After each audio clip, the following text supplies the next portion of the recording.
Jagannath कण्ठशोभितकौस्तभ Padmanabha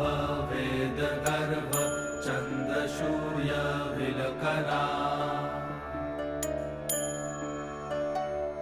Jagannath Loknath नीलाद्रीश परहरि